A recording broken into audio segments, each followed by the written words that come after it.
پورے گاؤں کے اندر لوگ مجھے پاگل پاگل کہیں گے، اس سے بہتر ہے میں مر ہی جاؤں۔ اس نے کہا میں راز فاش کر دیتا ہوں، لیٹ گیا چارپائی پہ، اس نے پکا ارادہ کر لیا میں راز فاش کروں، مرنا بہتر ہے، لیٹ گیا چارپائی پہ۔ اب جو مرغا تھا وہ چھالے مار رہا ہے، کبھی اوپر کبھی نیچے، کبھی اوپر کبھی نیچے، چھت پہ کبھی سیڑھیاں چڑھ رہا ہے، کبھی گدھا اور بیل اس کو دیکھ کے کہتے ہو بھائی مانا ہمارا مالک مرنے کو ہے، تجھے خوشی ہو رہی ہے؟ مرغا کہتا ہے اس کو مرنا چاہیے، انہوں مرنا ہی چاہیے تھا، میں 10 ککڑیاں سنبھال کے پھر رہے ہیں، ان کو ایک بھی نہیں سنبھالی گئی۔ میں 10 ککڑیاں سنبھال کے پھر رہے ہیں اور اسے ایک بھی نہیں سنبھالی جا رہی ہے۔ اللہ اکبر۔ اس لیے جو ایک سنبھال رہے ہیں ان کا بھی بہت بڑا جہاد ہے، سمجھے کہ نہیں؟ دیکھیں جی آگے، وَمِنْ آيَاتِهِ خَلْقُ السَّمَاوَاتِ وَالْأَرْضِ وَاخْتِلَافُ أَلْسِنَتِكُمْ وَأَلْوَانِكُمْ إِنَّ فِي ذَلِكَ لَآيَاتٍ لِلْعَالِمِينَ۔ اللہ اکبر۔ یہ دلیل عقلی توحید نمبر 3 ہے جی، ٹھیک ہے۔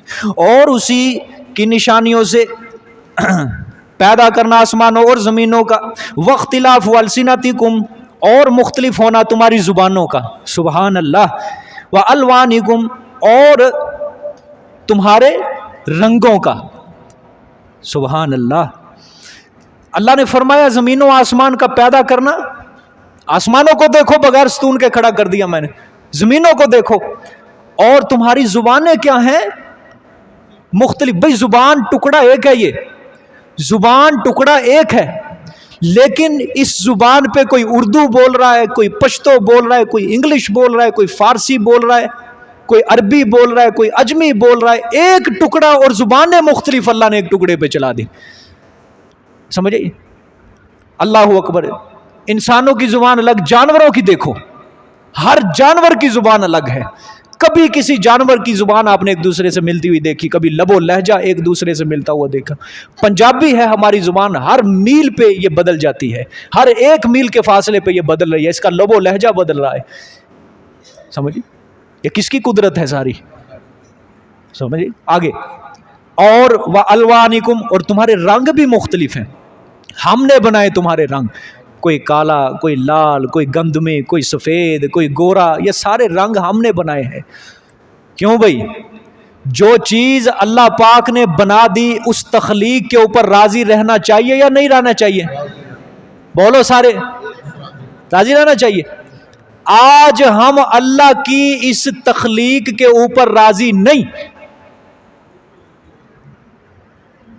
کیوں جی؟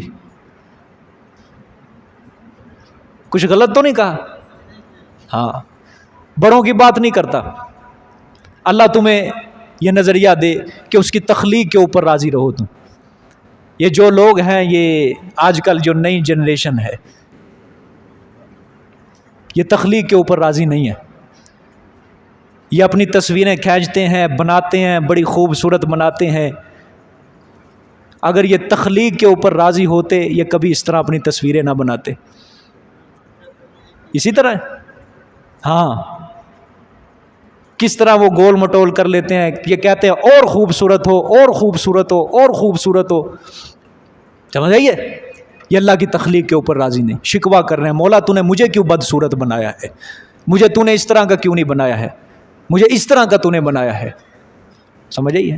انشاءاللہ یہ راز ہیں، کچھ راز ہیں، یہ کسی موقع پہ سارے انشاءاللہ آپ کے سامنے بیان کریں گے، یہ کن کی چالیں ہیں ساری، اور کس طرح ہمارے بچوں کو آج احساس کمتری کا شکار کیا جا رہا ہے۔ آج ہماری نسلوں کے اندر یہ بات ڈالی جا رہی ہے کہ سچے خدا کو نہ مانو، اس دجال کو مانو، کیونکہ دجال کی ایک جنت ہوگی اور ایک جہنم ہوگی، سمجھ آئی؟ وہ جنت آج ساری ہمارے سامنے دکھائی جا رہی ہے، آج موبائل کے ذریعے، سوشل میڈیا کے ذریعے، جس کے اندر ہمارا نوجوان پھنس چکا ہے۔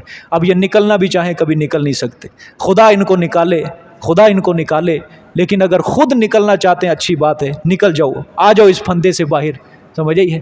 دیکھیں جی آگے، ان فی ذلک لآیات للعالمین، بے شک اس میں البتہ نشانیاں ہیں واسطے جہان والوں کے لیے، ومن آیاتہ منامکم باللیل والنہار وابتغاؤکم من فضلہ، اور اسی کی نشانیوں سے سونا تمہارا رات کو والنہاری اور دن کو، دن سے مراد کلولہ، اور اسی کی نشانیوں سے سونا تمہارا رات کو اور دن کو، اور درس قرآن کلاس کے اندر سبق میں بیٹھ کر، سمجھ آئی ہے؟ ہاں نعمت، ہاں وابتغاؤکم من فضلہ، اور تلاش کرنا تمہارا رزق کو بازاروں میں اس کے فضل سے، سمجھ آئیے؟ ہاں تلاش کرنا تمہارا اس کے فضل سے، کس کو تلاش کرتے ہو؟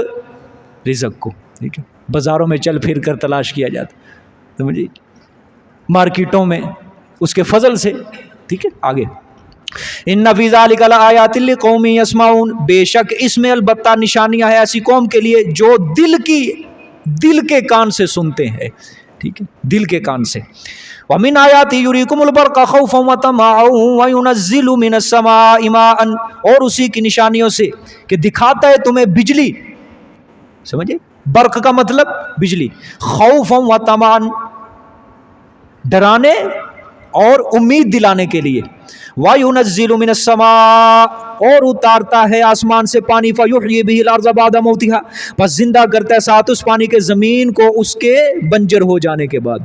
اللہ نے فرمایا بجلی میں تمہیں دکھاتا ہوں، ایک چیز کے اندر اللہ نے دو متضاد چیزوں کو اکٹھا کیا ہے، بجلی ہے ایک چیز، دو متضاد چیزیں اکٹھی کی ہیں، خوف امید۔ ہاں کچھ لوگ دیکھ کے بجلی کو خوف سے ڈر جاتے ہیں کہ میرے اتے نہ ڈگے، سمجھے، اور کچھ لوگ امید کرتے ہیں کسان وغیرہ، سبحان اللہ اب بارش ہوگی ہماری کھیت پلے بڑھے گی، سمجھ آئی ہے؟ اللہ اکبر۔ آگے اللہ نے فرمایا اللہ آسمان سے پانی اتارتا ہے، اس پانی سے اللہ زمین کو زندہ کرتا ہے۔ آگے ان فی ذلک لآیات لقوم یعقلون، بے شک اس میں البتہ نشانیاں ایسی قوم کے لیے یعقلون جو سمجھتے ہیں، عقل رکھتے ہیں، ان کے لیے نشانیاں ہیں، میری ایک نشانیوں میں غور و فکر کیا کرو۔ وَمِنْ آیَاتِهِ أَن تَقُومَ السَّمَاءُ وَالْأَرْضُ بِأَمْرِهِ، اچھا بھئی یہ وَمِنْ آیَاتِ یُرِیکُمُ الْبَرْقَ جو گزری ہے یہ پانچویں عقلی دلیل ہے، اس سے پیچھے جو تھی وَمِنْ آیَاتِ مَنَامُکُمْ بِاللَّیْلِ یہ چوتھی عقلی دلیل ہے، ٹھیک ہے، پانچ عقلی دلیل ہے، اب یہ ہے چھٹی عقلی دلیل، اور اسی کی نشانیوں سے یہ کہ کھڑا ہے آسمان اور زمین بِأَمْرِهِ، ساتھ کس کے حکم کے؟ اللہ کے۔ دیکھ لو انسان آج اللہ فرماتا ہے میرے فضل سے میرے حکم سے کھڑا ہے، تم زمین کے اوپر کیا کر رہے ہو؟ کیا کر رہے ہو؟ میں آسمان کو تمہارے اوپر گرا دوں، جب یہ میرا حکم آ جائے میں گرا دوں، تم روک کے دکھانا۔ پچھلے دنوں بارشیں ہوئی نا، پورا نظام دھرم برم ہو گیا، جب پانی کھڑا سڑکوں کے اوپر، ہوا کہ نہیں؟ کوئی روک سکا اس کو؟ کوئی نہیں روک سکا۔ اللہ دھند یہ سردیوں کے اندر جو آتی ہے یہ اگر ڈال دے کتنا نظام دھرم برم ہوتا ہے، اللہ اکبر، کوئی روک سکتا ہے؟ نہیں روک سکتا۔ ثم اذا دعاکم دعوۃ من الارض، اللہ اکبر، پھر جب کہ بلائے گا تم کو بلانا زمین سے، ٹھیک ہے، اذا انتم تخرجون، تو فوراً تم نکل پڑو گے، ٹھیک ہے، ہاں آسمان زمین میرے حکم سے قائم ہے، اور ایک دن آئے گا میں نے ان سب کو کیا کر دینا ہے؟ تباہ کر دینا ہے، پھر میں نے آواز دینی ہے تمہیں اٹھ جاؤ اپنی قبروں سے، پھر اٹھ کے تم فوراً میرے پاس بھاگ کے آؤ گے، سمجھ آئیے، بھاگ کے آؤ گے میرے پاس فوراً۔ یہ جو آخری 10 سپارے ہیں نا، اس کے اندر اللہ سب سے زیادہ قیامت پر زور دیں گے، قیامت، جنت، جہنم کا عذاب، سب سے زیادہ اللہ کا اس پہ زور ہوگا۔ وَلَهُ مَنْ فِي السَّمَاوَاتِ وَالْأَرْضِ كُلٌّ لَهُ قَانِتُونَ، اب یہ دلیل عقلی نمبر 7 ہے، اور اسی کے لیے ہے جو کچھ آسمانوں اور زمینوں میں ہے، كُلٌّ لَهُ قَانِتُونَ، پس ساری چیزیں واسطے اسی کے فرما بردار ہیں، جھکی ہوئی ہیں، سب چیزیں اسی کے آگے کیا ہیں؟ جھکی ہوئی ہیں، جھکنے والے ہیں، تابع ہیں۔ اچھا من ہے لفظ، یہ من، ماں نہیں ہے، من ہے، ذویل عقول ہے، اللہ کی مراد ہے انسان، حیوان، جنات، ملائکہ، نبی، سارے میرے تابع ہیں، یہ سب میرے فرما بردار ہیں، یہ سب کے سب میرے آگے جھکنے والے ہیں، یہ سارے کے سارے۔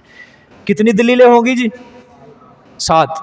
آگے 8ویں وَهُوَ الَّذِي يَبْدَأُ الْخَلْقَ ثُمَّ يُعِيدُهُ وَهُوَ أَهْوَنُ عَلَيْهِ، اور وہی وہ ذات پاک ہے جو پیدا کرتا ہے مخلوق کو پہلی مرتبہ، ثُمَّ يُعِيدُهُ پھر اعادہ کرے گا اس کا، وَهُوَ أَهْوَنُ عَلَيْهِ، اور وہ اعادہ آسان ہے اوپر اللہ کے، سمجھ آئی؟ دوبارہ زندہ کرنا قبروں سے وہ زیادہ آسان ہے اوپر اللہ کے۔ اللہ نے فرمایا کوئی اس کو بعید نہ سمجھنا کہ کس طرح زندہ ہو گئے، وہ زیادہ آسان ہے میرے لیے، سمجھ آئی ہے؟ وَلَهُ الْمَثَلُ الْأَعْلَىٰ، اور واسطے اسی کے ہیں صفات بلند بلند، ٹھیک ہے؟ اعلیٰ، واسطے اسی کے ہیں صفات بلند بلند آسمانوں اور زمینوں میں۔ وَهُوَ الْعَزِيزُ الْحَكِيمُ، اور وہی غالب ہے، حکمتوں والا ہے۔ اللہ ہی غالب ہے، اللہ ہی کیا ہے؟ حکمتوں والا ہے۔ ساری بلند بلند صفات کس کے لیے ہے؟ اسی کے لیے ہے۔ ہر کسی کی مشکل کو کون دور کرتا ہے؟ ہر کسی کا حاجت روا کون؟ سجدے کے لائق کس کی ذات؟ سچا معبود کون؟ اولاد کا خزانہ کس کے پاس؟ یہ ہوائیں چلانے والا کون؟ بادلوں کو ہانک کر لانے والا کون؟ کارساز و دستگیر کون؟ مشکل کشا حاجت روا کون؟ داتا کون؟ گنج بخش کون؟ غوث اعظم کون؟ انسانی جبین کی عاجزیوں کے لیے سچا مسجود کون؟ اللہ تمہارے اس عقیدے پر اوپر قائم رکھے تمہیں اس عقیدے۔ آگے ضرب لکم مثلا من انفسکم هل لکم مما ملکت ایمانکم من شرکاء فیما رزقناکم فانتم فیہ سواء تخافونہم کخیفتکم انفسکم۔ یہ معبود برحق اور معبود باطل کی اللہ نے مثال دی ہے۔ اب سمجھنا ذرا غور سے، معبود برحق اور معبود باطل کی کیا ہے؟ مثال کے ذریعے اللہ نے سمجھایا ہے۔ ترجمہ دیکھو پھر میں اس کی سمجھا۔ ضرب لکم، بیان کرتا ہے اللہ پاک، لکم واسطے تمہارے، مثلا مثال، من انفسکم تمہارے نفسوں سے۔ اللہ فرماتے ہیں شرک کرتے ہو نا، آؤ میں تمہارے نفسوں سے مثال پیش کرتا ہوں ایک۔ هل لکم مما ملکت ایمانکم، ترجمہ غور سے بھئی، انگلی اوپر رکھنا خدا کے لیے، ترجمہ غور سے۔ آیا واسطے تمہارے کچھ اس سے جو مالک ہیں، جو مالک ہے، مالکت مالک ہیں، ایمانکم تمہارے دائیں ہاتھ، من شرکاء فی ما رزقناکم جو مالک ہیں دائیں ہاتھ تمہارے واسطے، تمہارے کوئی شریک ہے کوئی؟ ٹھیک ہے، فی ما رزقناکم بیچ ان چیزوں کے جو ہم نے رزق دیا تمہیں، فَأَنْتُمْ پس تم اور وہ غلام اور لونڈیاں، فی ہی بیچ اس مال کے، سواء برابر ہو، تخافونہم کخیفتکم انفسکم، ہاں ڈرتے ہو تم ان سے مثل ڈرنے تمہارے اپنے سے۔ سمجھ آئے گی؟ اپنے سے سمجھو مثال، غور سے ذرا سمجھنی، اب توجہ میری طرف، ہر کسی کا دھیان آنکھیں میری طرف ہونی چاہیے۔ بڑی مثال اللہ نے بیان کی ہے۔ اللہ نے فرمایا اوے آزاد لوگو، اے آزاد لوگو، کیا تم اس بات کو پسند کرتے ہو کہ جو تمہارے دائیں ہاتھ مالک ہے، مثلا غلام ہے، لونڈیاں ہیں، غلام ہے، لونڈیاں ہیں، نوکر چاکر لگا لو آج کے دور میں، ٹھیک ہے؟ کیا تم اس بات کو پسند کرتے ہو جو تمہارے غلام ہے، نوکر چاکر ہیں، تمہارے مال کے اندر وہ حصے دار بن جائیں، تمہاری دولت کے اندر وہ برابر کے حصے دار بن جائیں؟ کیا تم اس بات کو پسند کرتے ہو؟ ہاں بولو۔ کبھی کسی کو نوکر کو آپ نے اپنی تجوری کی چابی دی ہو، کبھی کسی نوکر کو آپ نے کہا کہ میرے کو 20 تولے سونا 10 تو لے دے 10 میں رکھ دا، کر سکتا ہے کوئی پسند اس بات؟ کبھی نہیں کر سکتا، کبھی نہیں کر سکتا۔ سمجھ آئیے کہ نہیں؟ جس کمرے میں تم سوتے ہو، جس طرح وہ عالی شان کمرہ ہوتا ہے، کیا تم سوچ سکتے ہو کہ نوکر کو بھی میں اسی کی طرح کمرہ دوں؟ کبھی نہیں سوچ سکتے، کبھی نہیں سوچ سکتے۔ اللہ نے فرمایا تم پسند کرتے ہو اس بات کو۔ اللہ نے فرمایا کہ تم اپنے مال اور دولت کے اندر جس طرح تصرف کر رہے ہو، تم غلام اور لونڈیوں کے لیے یہ بات جائز نہیں سمجھتے، تم پسند نہیں کرتے، ٹھیک ہے؟ اور میں ہوں اللہ، میں ہوں تم سے بھی زیادہ غیرتوں والا، میں تم سے بھی زیادہ غیرت مند۔ تم پسند نہیں کرتے، تم یہ بات برداشت نہیں کر سکتے کہ میرا نوکر میرے برابر حصے دار بن جائے، تو یہ جتنے بھی نبی، جتنے بھی ولی، جتنے بھی انسان دنیا کے اندر ہے، یہ ہے سارے میرے غلام. میں کس طرح برداشت کر سکتا ہوں اپنی صفتوں کے اندر ان کو شریک کروں؟ ہاں سمجھ آئی کہ نہیں؟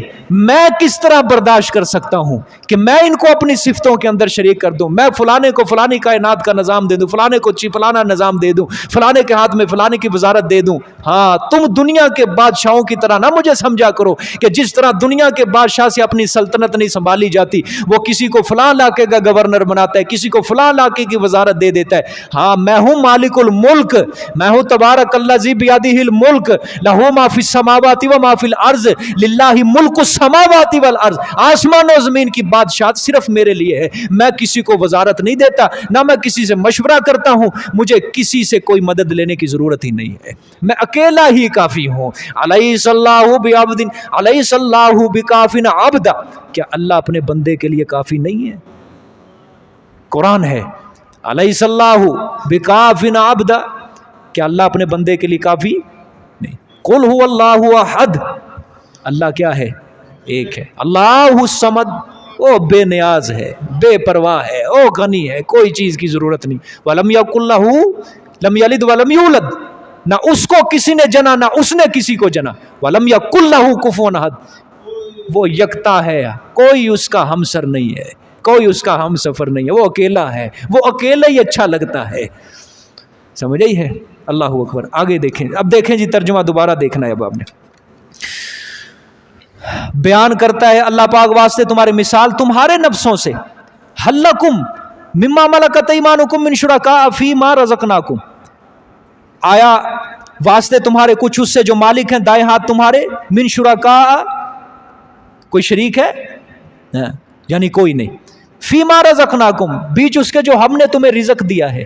فانتم فیہ پس تم اور وہ غلام لونڈیاں، فیہ بیچ اس مال کے سواء برابر ہو سکتے ہو، کر سکتے ہو.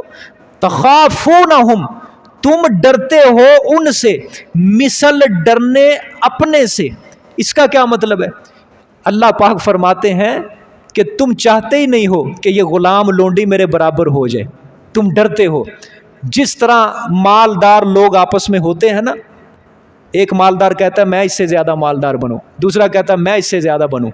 تو وہ جو مالدار ہوتا ہے وہ غلام کو چاہتا ہے غلام کے بارے میں یہ کہیں مجھ سے بھی زیادہ مالدار نہ بن جائے، یا میرے برابر نہ بن جائے، یا ہماری سطح کے لوگ جو ہیں نا مالدار ان کے برابر نہ یہ بن جائے. کبھی کوئی پسند ہی نہیں کرتا اس چیز کو. ٹھیک آگے، کذالک نفصل الآیات لقوم یعقلون، اسی طرح ہم بیان کرتے ہیں نشانیاں ایسی قوم کے لیے جو عقل رکھتی ہیں. بل اتبع الذین، بلکہ اتباع کیا ان لوگوں نے جنہوں نے ظلم کیا اپنی خواہشات کا، اپنی خواہشات کا.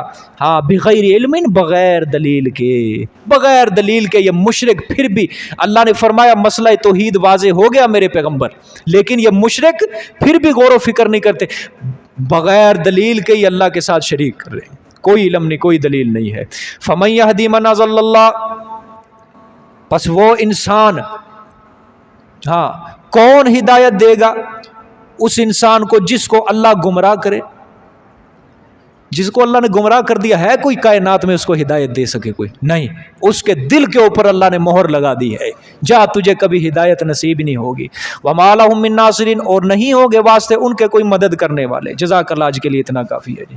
حاضری دے دیں گے حاجی اشرف صاحب، رشید احمد صاحب.